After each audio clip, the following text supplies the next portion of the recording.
You're in for a real treat tonight. I heard this lady in person, first of all, I guess early this last year down in Colorado Springs at a leadership conference there, and have certainly heard her many times since on various news shows, TV shows, and she is absolutely fabulous. Brigitte Gabriel has become one of the leading terrorism experts in the world, providing information and analysis on global Islamic terrorism.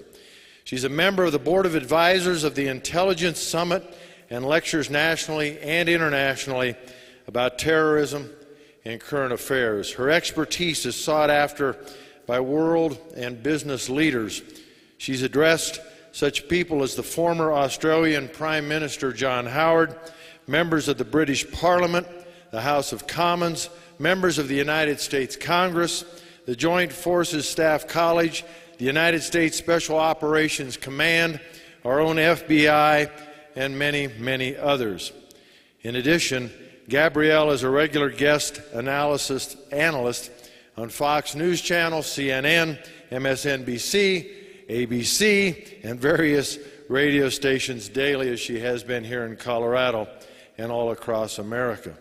Ms. Gabrielle is a former news anchor for World News, the Arabic evening news broadcast for Middle East television, seen throughout Israel, Egypt, Syria, Jordan, and her native Lebanon.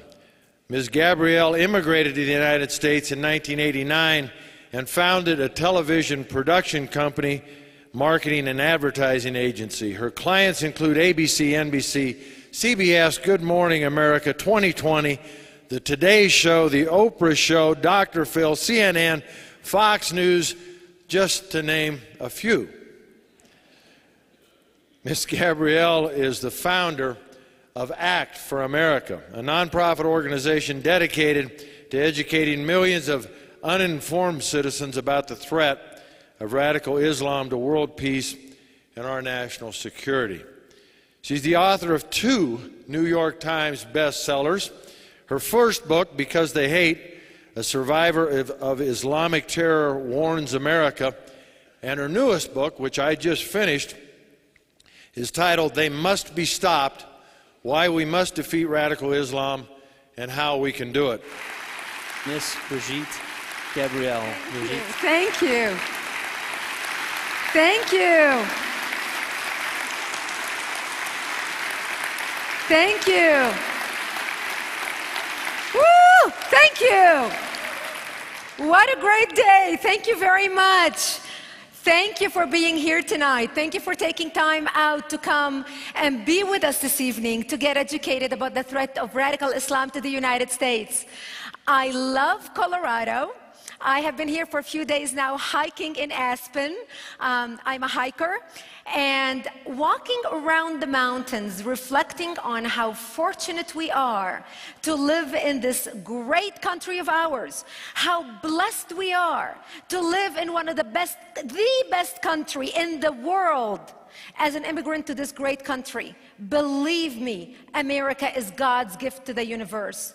People like me and millions of others have crossed oceans to get here, to live in a country where we are protected as citizens, where we are treated equals under the law, where we have the right to express ourselves, where we have freedom of religion, where we have freedom of speech, where we can be all we can be as individuals. And this is why it is so important to protect America from those who wish to do her harm.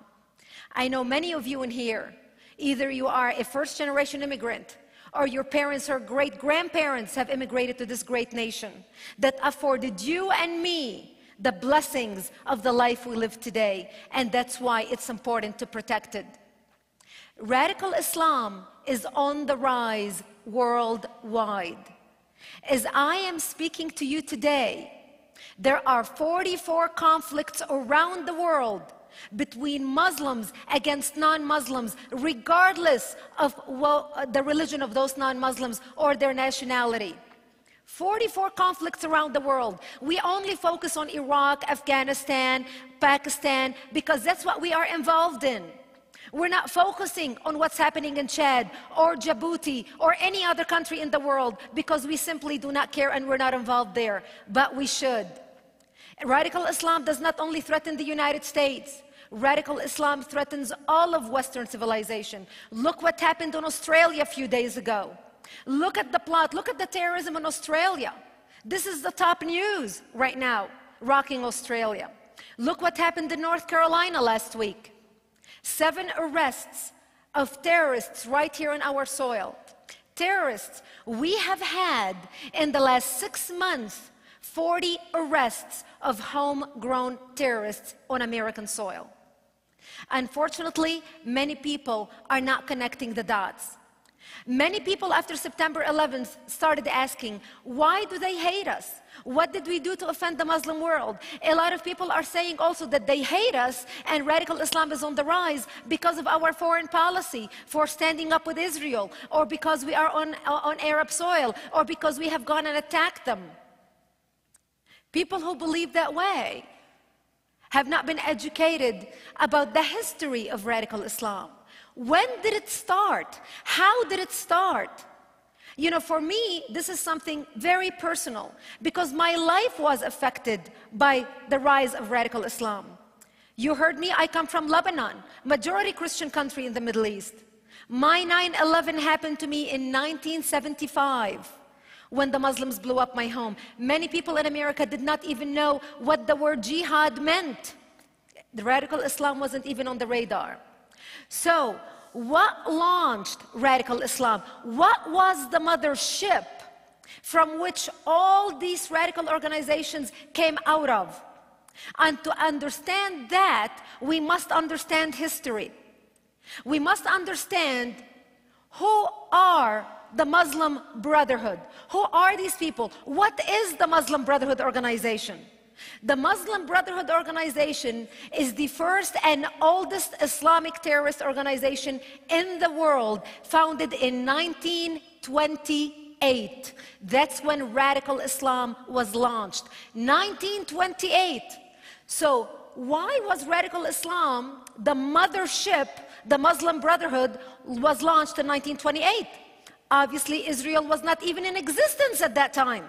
So our foreign policy wasn't even a matter because Israel didn't even exist. So why was the Muslim Brotherhood launched? In order to understand that, you need to understand a little bit of the history of Islam and how Islam became a political movement, differentiating it from the main religions of the world, Christianity and Judaism.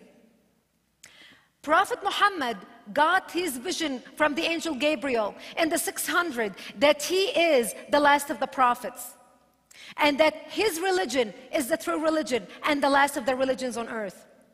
And for Prophet Muhammad, who was born in Mecca, he tried to preach to his own people in Mecca, and he tried to win them over to buy into his religion. And he tried for 12 years but failed because they did not want to follow him. He was able only to recruit his immediate family members and friends.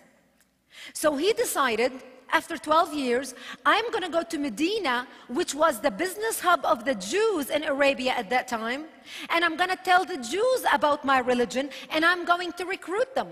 Because they were the influential, wealthy business people. If they accept me, a lot of the people all over Arabia are going to accept me as well, because the Jews are going to give me credibility.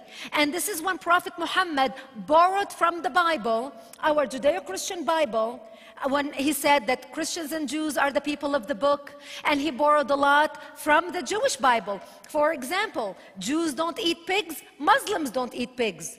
Jews pray a few times a day, Muslims pray a few times a day. Jews fast for one day, Yom Kippur. Prophet Muhammad decided we're going to fast for a month. So he borrowed a lot from the Jewish Bible in trying to appeal to the Jews of Medina.